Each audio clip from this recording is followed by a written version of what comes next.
On today's Locked On NBA Game Night podcast, we're diving into the NBA Summer League semifinals that were played today, setting the stage for the NBA Summer League Championship, where history will not be made. When that final buzzer rings, you know it's time for Locked On NBA Game Night. All the post-game reactions to every game across the league, every single night, with insights only the hosts at Locked On can provide. It's the true NBA fans' one stop for all the action. Every game, every night.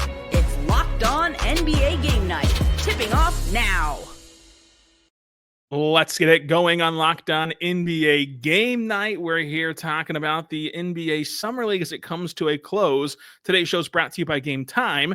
Download the Game Time app, create your account, and use code LOCKEDONNBA for $20 off your first purchase. I'm Rylan, Stiles, host of Locked On Thunder. That's Camille Davis, host of Locked On Bucks. And together we're bringing you what all happened today on Saturday in the NBA, which was headlined by a roster move. But first, we're going to talk about the NBA Summer League semifinals. Camille, these two games were polar opposites. One was very scrappy. The other one was done before it began. Let's start with the Sacramento Kings beating the Toronto Raptors. What did you make of this game that actually did have like NBA guys on the floor? Yeah, this was one of those games where it was actually kind of interesting, which normally when you get to Saturday, Sunday, and Summer League, you really never know what you're going to get. But Isaac Jones for the Kings was just consistently around the rim, finding a way to get an easy bucket down the stretch. And then seeing like the Raptors defense really start to ramp things up for him to make it interesting in the second half really had me hoping the Raptors would actually cap off that comeback, because the defense that they were playing, it was just kind of like, dang, y'all are locking up and it's Summer League. Like, these are guys who aren't necessarily used to playing with each other, and the defense, like, to have a good defense, and you cover the Thunder, so you know it's connected. It's all on the string. And the way they started to play, I was just like, wow. I would have thought these guys played together for a little bit longer than, getting together for a Summer League team. Yeah, I completely agree with you. The gear that they hit in that fourth quarter, down 15, they get a back, they get a 8-second call in the backcourt to force a turnover, and it really sparks them to make it within a possession at the end. And then the Kings pulled back away and won the game in the end. But the Raptors still hung around because of their defense. And this is a team that's been thrown together for like 3 weeks now, and yet they got to that height. I thought that both these teams handled this summer league semifinal perfectly in terms of maximizing what you get out of it. Like, yes, you're going to have to play an extra game now if you're the Kings, whereas the Raptors and the Thunder and the rest of the teams get to go home after this because you only had to play 5 games and the championship is the 6th game, sort of like our NBA Cup experience with the Bucks and Thunder. But in the end, like, you got valuable minutes for guys like Devin Carter, for guys like Nate Clifford, for guys like Jacoby Walter and Jamal Shedd and Colin Murray Broyles. Like, you got like high leverage minutes, because I know that it doesn't mean much to the rest of us watching Summer League. Like, we don't care who wins the ring that they've tried to prop up, and this has only been a thing since 2013, and it's a lot of developmental players and not a ton of NBA guys.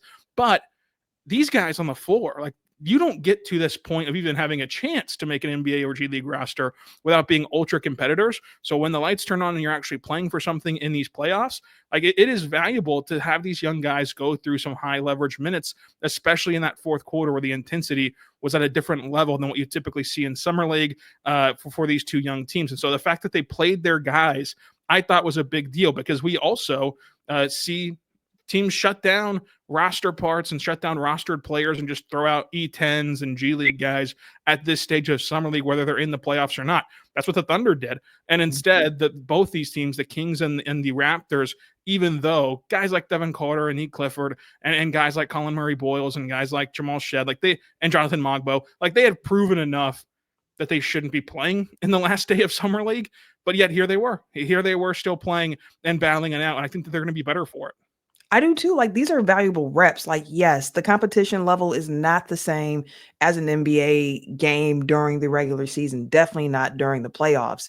But, like, I don't even watch Summer League games the same way I watch regular season games. Like, ultimately, the wins and the losses don't matter as much as like what we're seeing from the players. Like, are they progressing during the games that they're playing while they're in Vegas? And to your point about the Kings and the Raptors putting out a lot of guys who could see actual NBA minutes throughout the Summer League here, they were out here hooping, like really playing some basketball. And I love to see that.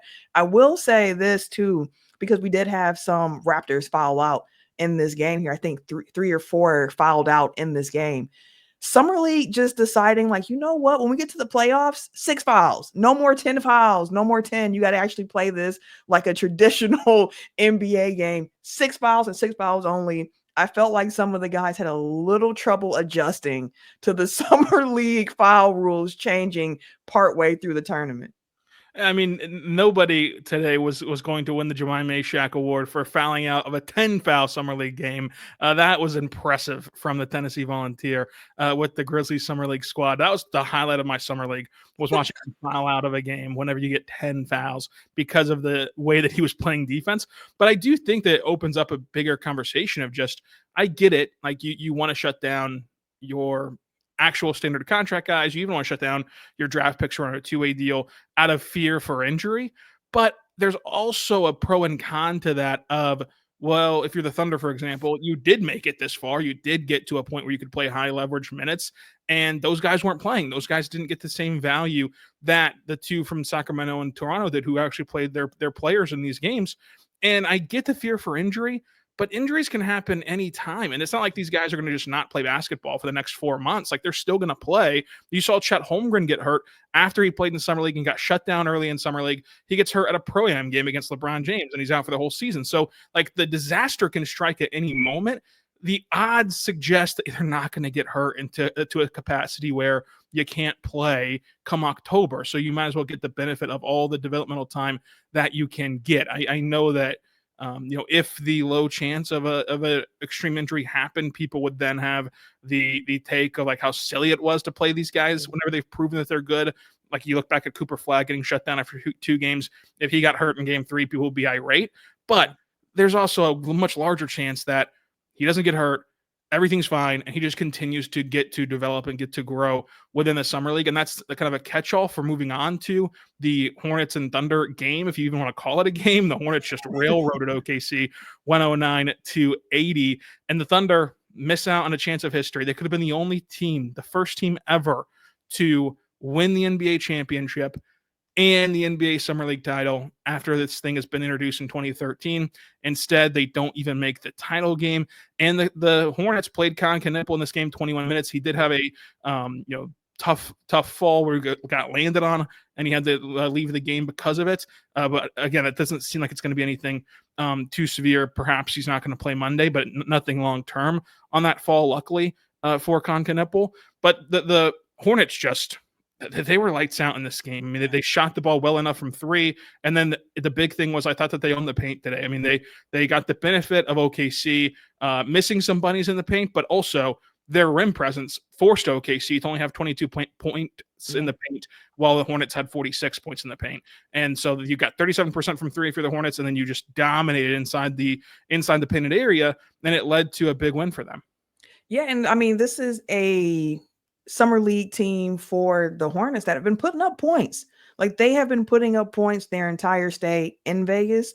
As you mentioned, the game wasn't super competitive, but I do feel like in the second half, the physicality levels went up, even though the score never really got closer. You just seem to see a lot of guys hitting the ground. The fact that Colin Kanippel got injured while diving for a loose ball when his team was up like 35 at the time, like, it was getting physical, but like the score wasn't really keeping track here. And I mean, we just mentioned while talking about the previous game with the Raptors and the Kings about how they were actually playing their guys. Were you shocked or disappointed when you saw the Thunder came out and were like, AJ, Nicola, like, y'all go ahead and just continue to sit here. We're going to rock with all these other guys on the roster. We're going to let Chris Youngblood get some time, who has had flashes throughout the summer so far. Like, we're going to let him go out there and get some playing time. Were you shocked or disappointed when you were just like, dang, like, I guess they're not really going to give these guys some more development time? Or were you kind of like, I've seen enough? I know you mentioned you do like to see guys play, but given the Thunder and where they are, were you shocked, or how did you feel about that? Yeah, it wasn't shocked because they sat them out of the game 4 in Vegas, and because the Thunder have played more Summer League games than anybody because they played in Salt Lake City. So I was shocked that, frankly, that Topic and Mitchell played more than one game in Vegas, because the typical rhythm from OKC, they love to play in that Salt Lake City event where it's 3 games against a round robin schedule and then go play in Vegas. And we've seen it with Chet and with Cason Wallace and with all these guys on this roster, J-Dub, where they play all 3 games in Salt Lake City. They play 1 in Vegas because, hey, you love playing in Vegas. Everyone's there. And then they shut them down immediately. I thought that that's the path that they would have taken with these 2 guys, but instead they played them up until the 4th game of the summer league season, and then they just so happened to make the playoffs, and they weren't going to change course. Nikola Topic is even in the States right now, so they couldn't change course after making the NBA Summer League playoff. But Brooks Barnhizer still got to play the Thunder second-round rookie, and to your point, I thought that he had a big deal in changing the physicality in the second half. It felt like the Thunder were looking for just one sequence to jumpstart a possible comeback. And to the Hornets' credit, they never let it happen. Like the Thunder would get a big steal, and the Hornets would go and contest a shot at the rim and force a miss, and then they kind of blew their momentum. The Hornets did a great job of suffocating OKC, and to hold Gortman to 3 for 11 from the floor is really impressive from the Hornets, because he's one of the best just acrobatic rim finishers in the G League. And this is frankly G League competition at this point in Summer League. It should have been an environment that he was very comfortable thriving in. But guys like Ryan Cockburn were awesome in this game down low for Charlotte, and they end up getting the win. So it sets up a Kings versus Hornets NBA Summer League championship. And we'll see who ends up getting the title on Monday night. But coming up, we did see a roster move in the NBA on Saturday as well. Marcus Smart joins the Evil Empire. But first, I want to say right now, our good friends over at Game Time. Go check out Game Time today, because Game Time is incredible. Make sure that you do, because we've all been there, logging on early and waiting forever for concert tickets to go on sale, only to lose your spot for a show you've been dying to see. Live music should be shared, making memories, not dealing with the stress of buying ticket shopping. So that's where Game Time comes in. Game Time makes going to concerts fast and easier than ever. Prices actually drop the closer you get to showtime, so you can save up to 60% off these killer last-minute deals. If you're tired of the endless scrolling trying to find the best deal, Game Time Zone Deals picks the best seats in the section for you. If you've ever wondered what your view will actually look like, especially if you're going to a venue that perhaps you've been to before but haven't been there for a concert, and you want to see where the stage is at, the panoramic view from your seat is awesome, though. That way you leave no surprises before purchasing. And speaking of no surprises, there's no hidden fees at Game Time. The price you see is the price you pay, which is a huge deal in taking the guesswork out of buying concert tickets and show tickets with Game Time. Go download the Game Time app, create your account, use code LOCKEDONNBA for $20 off your first purchase. Terms and conditions apply. Again, create your account, redeem code LOCKEDONNBA for $20 off your first purchase. Go download the Game Time app today. Last minute tickets, lowest prices guaranteed. We're back on the Locked On NBA Game Night podcast. I'm Rylan Stiles. That's Camille Davis. And Camille, we did see a roster move. We got a Shams alert during this Saturday, and it's Marcus Smart, who's agreed to a contract buyout with the Washington Wizards and intends to sign a two-year, $11 million deal with the Los Angeles Lakers after clearing waivers. So Marcus Smart, beloved Celtic, who of course was with Memphis and then Washington, is now joining the Los Angeles Lakers. How does that just hit you as someone who has battled it out with Boston in the East, and you've seen what he's meant to the Celtics, and now he's on the Lakers? Well, we can say he's not the first to make this crossover from one franchise to its storied rival here. Like, we saw Rondo make the jump there at the end of his career playing for the Lakers. We saw Shaq in Boston, although I know a lot of people want to forget Shaq in Boston. It happened. It happened. We're acknowledging that it happened. So like it does happen from time to time. And I think for the Smart move, I can't speak from Boston fans' perspective or anything like that, but me looking at it, I think him stopping in Memphis and then Washington before getting over to LA makes it a little different at this point, because Marcus Smart, he's had some tough injury luck the last couple of years, really since he left Boston. So there are a lot of questions too about what he can do at this stage in his career. But being able to go to LA where he's going to have a chance at meaningful minutes in that rotation, it's a good chance for him. I understand why Marcus Smart would do it. I understand why the Lakers would make this move, especially if they're losing DFS to Houston, needing another point of attack defender, even if you don't know how much Marcus Smart has in the tank. The defense still speaks when you see him on the court, and we saw it in Washington in the limited time that he was on the court there as well. Oh, you're on mute. I think that this move is a smart move by the LA Lakers because the money of it makes it not matter. Like the 2 years, $11 million, that's a drop in the bucket in the modern NBA. So like the money part doesn't matter. What does matter is who else would have had Marcus Smart's roster spot.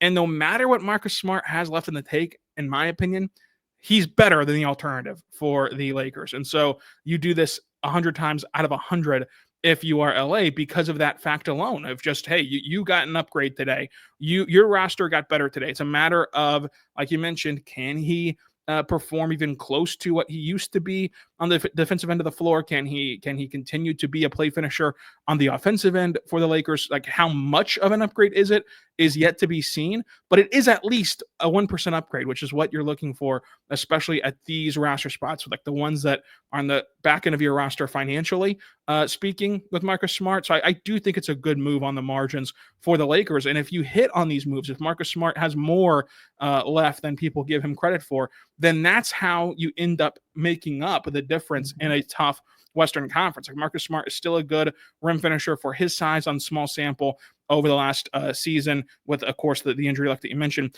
Whenever he got to Washington, it was only 15 games, but he did shoot 40% from three on 50 attempts. So like he still does some things functionally well that you can see implementing itself in LA. And then there was the report that Luka Doncic was like heavily in the recruit for Marcus Smart. I found that very interesting as we continue to talk about whose team it is and how it's Luka's team, etc.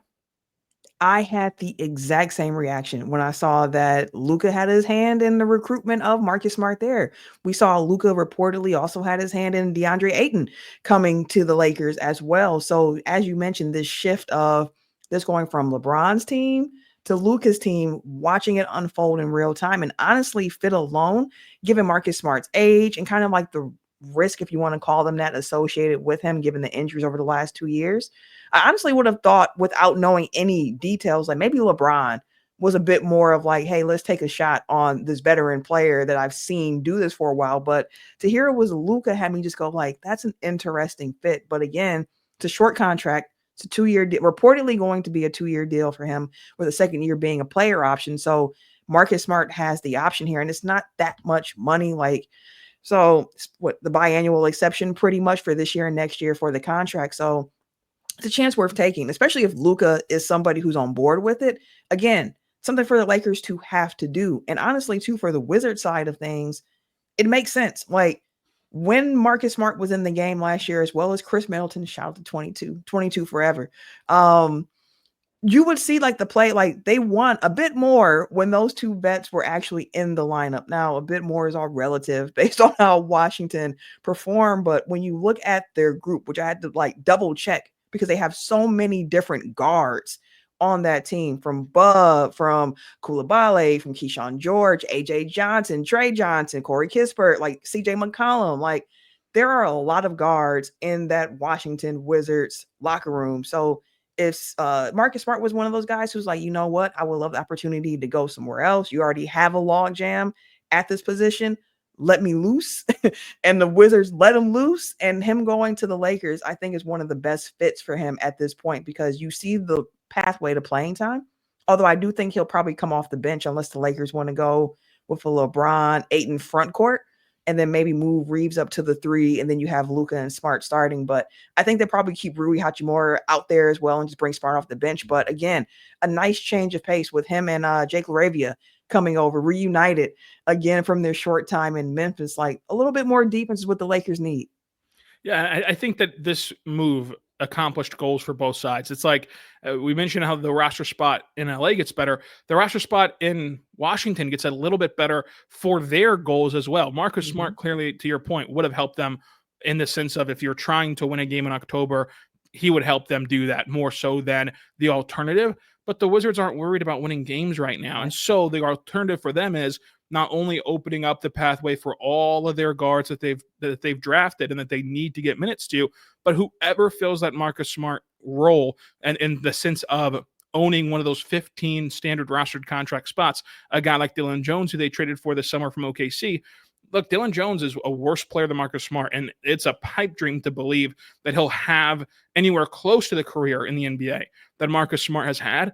But if you're Washington, you'd rather just take the shot and see. What if we get lucky and he is someone who is a staple in an NBA rotation? Finding a guy like that, being a draft pick like Dylan Jones was a year ago, that's more valuable to them than squeezing out whatever is left of Marcus Smart's career and winning a couple more games in the regular season for Washington. And then for the Lakers, I think that this is a really, really good, buy low, but with a buy low, but a very high return on investment if it all works out for them, because I do believe that Marcus Smart could have his best three-point shooting season of his career. You look at what he did off the catch, and I know it's this very small sample size with how he played against Washington, but off the catch last year, catch and shoot jumpers, 42.9%. He was also, if you go back to the last Boston year that he played with the Celtics, he was good. I mean, he was 36% on catch and shoot looks. And Luka Doncic is a magician at just creating these wide open corner threes for guys. And that's the corner three is the easiest three to hit if you're in the NBA and if you're anywhere talented beyond the arc like Marcus Smart is. And then you get a very clean, wide open catch and shoot look as a guy who has had success on the catch and shoot. Like that could kind of rejuvenate him in the sense of the court of public opinion. Even if he just stays the same skill level, the public opinion of him rises because of what Luka Doncic and company are doing to create for him. So I just think that it can really work out for them, especially after losing Dorian Finney-Smith.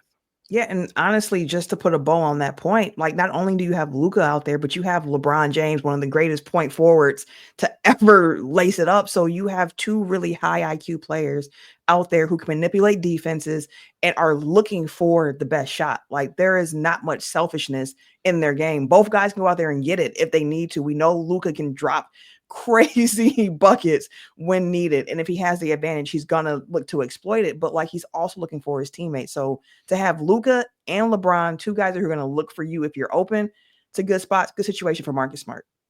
Yeah, it's a great situation to be in, especially comparative to the one that he was in with the Washington Wizards and even to a lesser extent with the Memphis Grizzlies, just in the sense of play style. When it comes to Memphis, I know that he was obviously going to feel better about being in Memphis because they were closer to being a contender than Washington could ever dream of being right now. But like we mentioned, the play style is a big deal with how his role would look in LA. And for more on this, let's go to Andy Kamenetsky of Locked On Lakers. This is Andy Kamenetsky, co-host of the Locked On Lakers podcast, and the Lakers will reportedly sign Marcus Smart to a 2-year, $11 million deal upon clearing waivers after reaching a buyout with the Washington Wizards. The guard, a former Defensive Player of the Year and 3-time All-Defense member, will provide some serious rebalancing and versatility to a starting lineup that I am presuming he will join because they really need that skill set, particularly guarding along the perimeter. I'm assuming Rui Hachimura is going to move to the bench, which will provide a designated scorer to the reserves that they really need as well. I like the idea of the grit and the hustle and the energy that Marcus Smart can provide. I also think, too, that it is a potentially good sign that, according to Shams Charania of ESPN, Luka Doncic reached out to help recruit Marcus Smart. And while that does not guarantee that Luka will eventually sign an extension before the season begins, generally speaking, players do not go out recruiting if they are feeling uncertain about their situation. So hopefully a good sign for the Lakers moving forward. For more Lakers coverage, make sure you are watching Locked On Lakers on YouTube and listening wherever you get your podcasts. Make sure you go check out Locked On Lakers, wherever you get your podcast from, because Andy does a great job on that show. And Camille, I was with you. I thought that this was a bench signing for LA. And then all of a sudden now, perhaps he's not going to be a bench signing. Perhaps he's going to be in that starting lineup. And that opens up a different can of worms of like, what does LeBron look like over the course of a season at the 4 position? Whatever, you previously could have protected him a little bit with Rui. But, now I just think that the change for LeBron isn't as dramatic because of the DeAndre Ayton signing, where it's like, DeAndre Ayton protects him in the sense of like banging with bigger bodies. And most teams don't have 2 bigs. And you can obviously be fluid with this. Like if you play a team that is going to primarily play a double big lineup, you could just play Rui in the starting lineup again and bring Smart off the bench. Smart's like not married to the starting lineup. But when you play a team that doesn't play double big lineups, I think that it could really work out for LA to start Marcus Smart. So that's a very interesting thing to look at from Andy Kamenetsky. Go check it out today at Locked On Lakers. Coming up, we're going to put Camille on the hot seat. Buy or sell these NBA win totals. But first, I want to say right now, our good friends over at OpenPhone. Go check out OpenPhone today because it's awesome to check out OpenPhone at openphone.com/LockedOnNBA. If you're running a business, you know that every missed call is money left on the table. Think about it. The last time that you had an urgent need, maybe it was a plumbing service or an air conditioning service. If the first person that you called didn't answer, did you wait around? Probably not. You just moved on. That's why you need OpenPhone. OpenPhone is the #1 business phone system built to streamline and scale your customer communications, all from an app on your phone or computer. OpenPhone lets you manage your business calls and texts in a single app. They have a shared inbox, which is a game changer, so your entire team can jump into any conversation instantly without missing a beat. And their AI agent handles every after-hour call and answers common questions and captures leads, so you never miss a customer. OpenPhone is offering my listeners 20% off your first 6 months at openphone.com/LockedOnNBA. That's OPENPHONE.com/LockedOnNBA. And if you have an existing number with another service, OpenPhone will port them over at no extra charge. OpenPhone, no missed calls, no missed customers. We're back on the Locked On NBA Game Night podcast. I'm Rylan Stiles. This is Camille Davis joining us for this Saturday edition of Locked On NBA Game Night. And Camille, on Saturdays, we play buy or sell. I'm going to put you in the hot seat, and we're going to go through NBA win totals, and you're going to buy or sell if the Atlanta Hawks are going to have over 47.5 wins this season. They put them at 47.5. The Hawks won, 40 games last year. 40 games when they still had injuries, and they've made massive improvements to their roster in this offseason. I would say I love the Porzingis pickup. I love the fact that they got Nickeil Alexander-Walker over there. And one of my favorite low-key signings was Caleb Houston going there as well. So I'm actually going to buy on that. I don't think it's going to be vastly much over that, but I could see the Hawks being a 48-win team for sure. So when it comes to predicting the regular season out east, obviously the regular season nowadays is different than true contenders because you see some teams not take it as seriously. Other teams would take it way too seriously in terms of trying to win every single game. Where do you see the Hawks finishing in the standings whenever it looks on paper right now like the true contenders in the East are them, the Magic, the Knicks, and the Cavs? Yeah, I think that the Hawks can honestly finish top 5 feels like a safe bet, but I could see the Hawks being a team that has home court advantage in the first round of playoffs after being the perennial play-in darlings of the Eastern Conference. But when you look at the East, last year you had 2 teams win at least 60 games, the Celtics and the Cavs. You had 2 teams win at least 50 games, excluding the teams that won 60 games with the Pacers and the Knicks. I expect the Pacers to take a couple of steps back without Tyrese Halliburton and with the loss of Miles Turner. The Celtics expect them to take a couple of steps back as well with the Jason Tatum injury that they're suffering over there, plus getting rid of Drew Holiday, Porzingis, who is now with Atlanta. So there's going to be some room, I think, in the top of the standings. But safely, I would say Hawks top 5, but I can see them having home court in the first round. Yeah, to me, I would say if they don't have home court advantage, it'd be a pretty big disaster for Atlanta. I think that this roster is so talented that the only way that in the East that they can't take care of business and win enough to be a top 4 seed to get home court would be due to injuries, which would suck for them as they saw injuries hurt their season a year ago with Jalen Johnson. Hopefully they get a clean bill of health from him, from Kristaps Porzingis, and from the rest of their core. But if they do get that, relative health, because every team's going to have to deal with some bumps and bruises along the way. But if they stay relatively healthy, they should be a top 4 team in terms of win total from our good friends over at FanDuel, who they set the line at 47.5. We're both taking the over on that one. Let's shift to the Western Conference, the Dallas Mavericks and the rough and tumble West with Kyrie going to be rejoining this roster at some point throughout the season. We're not sure when as he rehabs that ACL injury. Our good friends over at FanDuel have the Mavericks at a 40.5 win total. Buy or sell, Dallas can do enough this season, even in the West, to hit the over on 40.5 wins.